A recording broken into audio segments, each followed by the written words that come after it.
But if one has more power Yes. than the other, it won't. Yeah, you're talking And about it's like- equilibrium. Yeah. Yeah. So, but how do you get to that equilibrium? You certainly don't get to it by brainwashing American people to take government's powers away. So how do you find that equilibrium in America where, okay, both of these things have to exist. Okay, there's powerful people in both. There will always be some aspect of that, but at least like the people, the 99% of us are Right. represented. Right. Well, I mean, you're asking a very tough question. I know.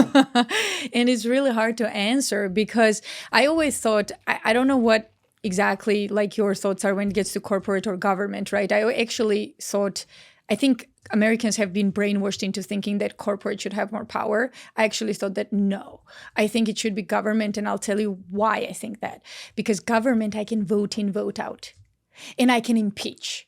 I cannot vote in or vote out a CEO or a shareholder, or I cannot impeach them. What I cannot even do is convince people not to buy a certain brand.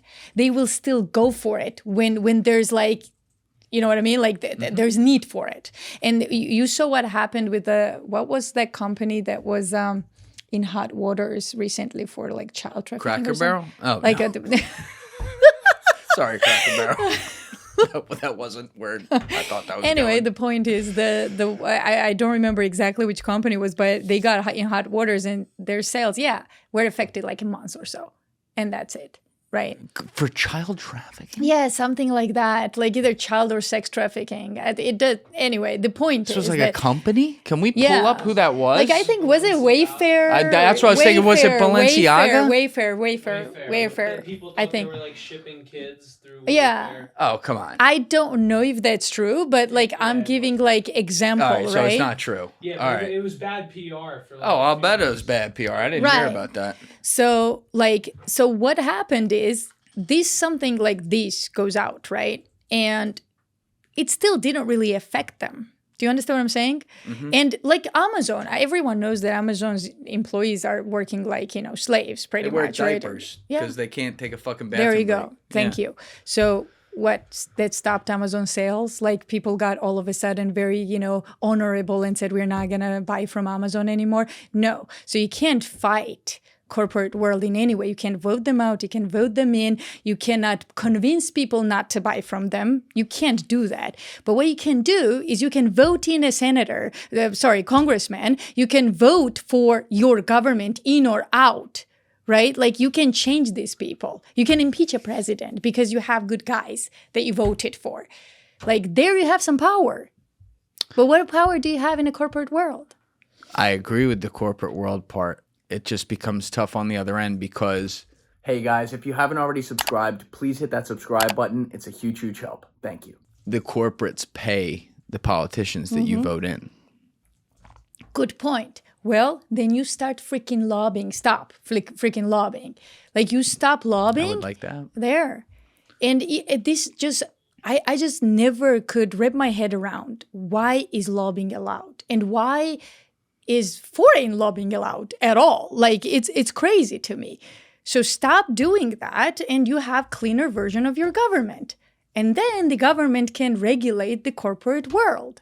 You can, what was it? I guess what we are trying to say here, if it's a hybrid of government power and corporate world, then it can work.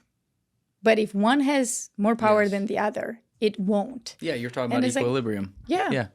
So, but how do you get to that equilibrium? You certainly don't get to it by brainwashing American people to take government's powers away, because that's what corporate world wants, right? Like that's exactly what they want. Then they are unregulated. Now, after this crazy guy, Luigi Mangione, killed this guy, the CEO, right?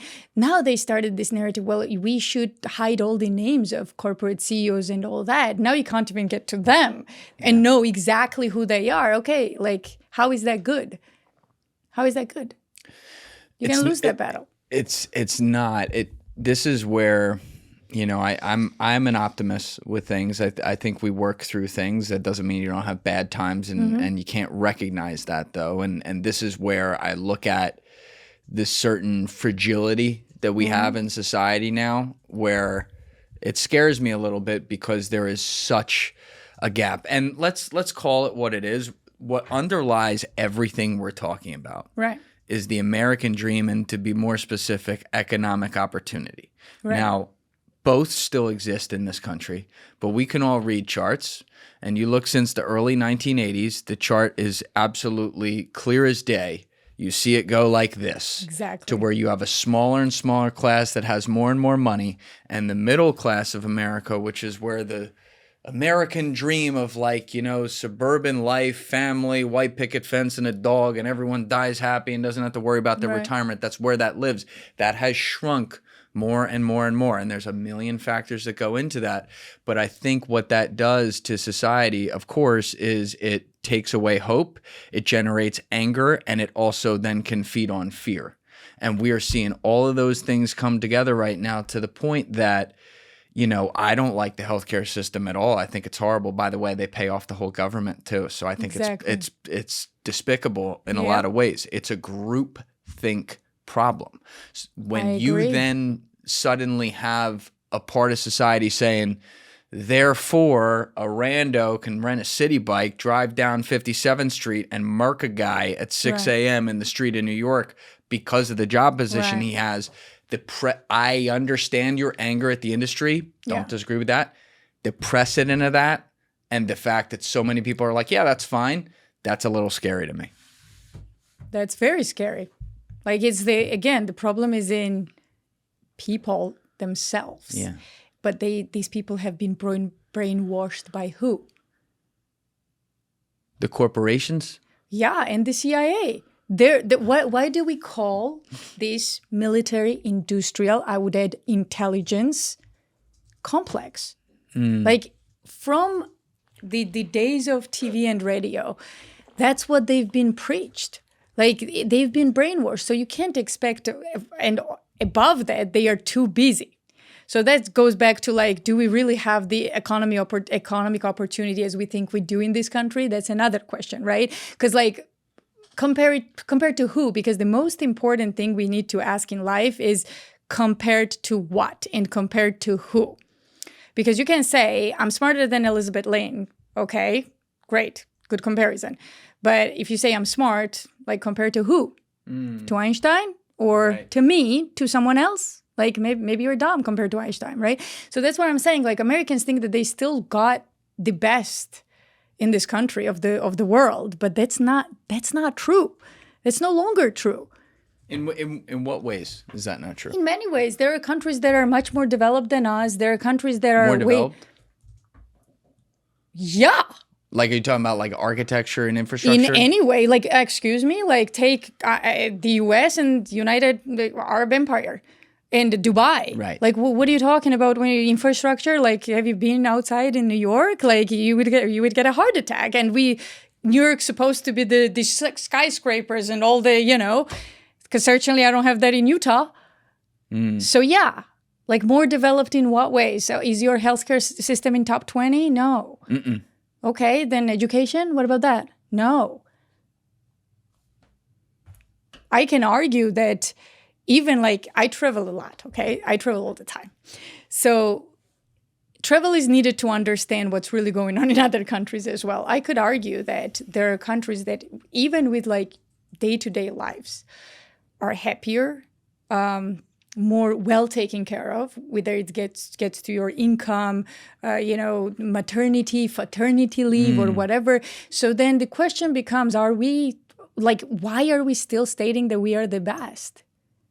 Like, is that like an think it's- illusion of some sorts? Like, is that I Yeah. want to be the best, so I'm, like, going to talk about it and it's going to happen? Or, like, what is that? I think it's an overall average, because the things you say right there, like I said, we have a lot of problems right now. And I think if people rest on those laurels, that's why it's Right. good for you to point that out. Our education Right. system, our healthcare system, Yeah. our infrastructure. Well, it's not the only one. These are Like, all yeah. absolutely. These are all Absolutely. true. When you take the average of everything, even if the world is kind of a piece of shit right now, overall, I think people could very well make the argument that America is still the best shit on top of the pile of shit.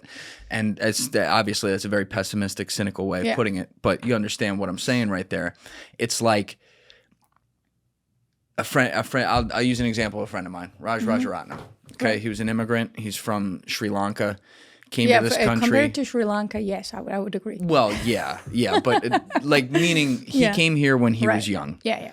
Highly educated, became one of the 5 greatest investors in the world. Long story short, was given the longest insider trading penalty in American history at the time in 2011 in what I believe now was a trial where the deck was completely stacked against him, which is not a popular take to have. Like, oh, this billionaire was actually innocent. I actually believe he was. And what's amazing is once you learn every single thing that the government did to him and what happened to him, you know, he then ended up spending 7.5 years in prison before getting a home release. Wow. And you would think, the guy still got billions of dollars, right? You would think he would throw his middle fingers up to the sky and be like, fuck you, fuck the system, fuck all this stuff. And I'll never forget being in a meeting with him about 3 years ago, almost exactly, where he was talking about the justice system and things he wanted to improve in it and putting his money where his mouth is, by the way, which I think is cool. But very unexpectedly, he goes, he was starting to get like a little emotional. And he goes, you know what? This is the best country in the world. I'm so lucky to live here. I was so lucky to come here. I'm so lucky for my family to be here. There are things happening in the country that make me sad that we as a people need to come together and fix. But there is a reason people don't go in droves to China or Russia all the time or some of these other countries where they don't have some of the base freedoms that we do. And so if I can fix some of those problems to make sure we still have that 20 years from now, then I will put my money where my mouth is and do that. And that always stuck with me because this is a man who's traveled the entire world. He's been to every country. He used to own half the Sri Lankan stock exchange. He knows every continent like the back of his hand. He spent 2 months in Africa just for the fuck of it. And like when I hear someone like that having gone through the bullshit that he went through. The worst of what America can offer, That's where I get the averages. And I go, okay, healthcare fucked, education, we got some serious issues there. But like when you look at it overall, we're still better, but we should not rest on that laurels and assume that will be the case 10 years from now. And to your point, I think a lot of Americans, a lot of us, I've probably been guilty of it too in the past, sit there a little complacent, like, oh, we'll be fine. You know, it'll all work out. And then you don't look at history and see that every quote unquote empire has fallen. Exactly. I agree with that. Thank you guys for watching the episode. If you haven't already, please hit that subscribe button and smash that like button on the video. They're both a huge, huge help. And if you would like to follow me on Instagram and X, those links are in my description below.